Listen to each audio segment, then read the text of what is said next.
7 लोग जिन्होंने ईश्वर का मजाक उड़ाए और फिर मर गए।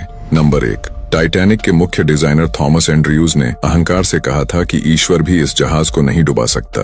और टाइटैनिक के पहली यात्रा से पहले जब टाइटैनिक के निर्माता जे ब्रूस ईस्मे से टाइटैनिक की सुरक्षा के बारे में पूछा गया था तो उन्होंने भी यही जवाब दिया था कि ईश्वर भी इस जहाज को नहीं डुबो सकता। आपको पता ही होगा कि टाइटैनिक के साथ क्या हुआ। नंबर 2, मर्लिन मुनरो एक बार पादरी बिली ग्राहम से मिली और उन्होंने उनसे कहा कि उन्हें अपने जीवन में शांति के लिए यीशु की तलाश करनी चाहिए। तो उनके जवाब में मर्लिन कही कि मुझे आपके यीशु की जरूरत नहीं है। ऐसा कहने के 1 हफ्ते बाद वह अपने अपार्टमेंट में मृत पाई गयी। नंबर 3, जॉन लेनन जब बीटल्स रॉक बैंड बहुत सफल होने लगा था तो उन्होंने एक इंटरव्यू के दौरान कुछ ऐसा कहा जो उन्हें कभी नहीं कहना चाहिए था। उन्होंने कहा कि ईसाई धर्म खत्म हो जाएगा, गायब हो जाएगा और सिकुड़ जाएगा। हम अब यीशु मसीह से ज्यादा मशहूर हैं। उस इंटरव्यू के कुछ समय बाद बैंड के एक फैन ने उनकी हत्या कर दी।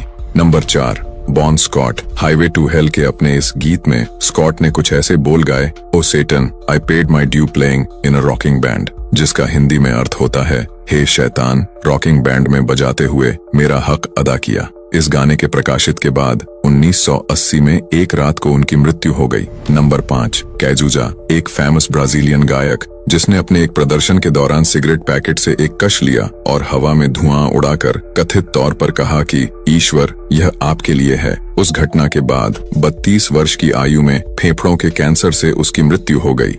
नंबर 6, स्टीफन हॉकिंग उन्होंने अपने एक किताब द ग्रैंड डिजाइन में लिखा है कि भौतिकी नियम में विशेष रूप से गुरुत्वाकर्षण किसी ईश्वर के आवश्यकता के बिना ब्रह्मांड शून्य से खुद को बना सकता है। और अपने जीवन काल में हॉकिंग ने ईश्वर को सिर्फ एक काल्पनिक चरित्र कहा। हम सभी जानते हैं कि उन्होंने कैसे मृत्यु देखी। नंबर 7, टैंक्रेडो नेवेस ब्राजील के एक राजनीतिक नेता। उन्होंने अपने राष्ट्रपति अभियान के दौरान कथित तौर पर कहा कि अगर उन्हें अपनी पार्टी से 5 लाख वोट मिले तो ईश्वर भी उन्हें सत्ता से नहीं हटा सकते।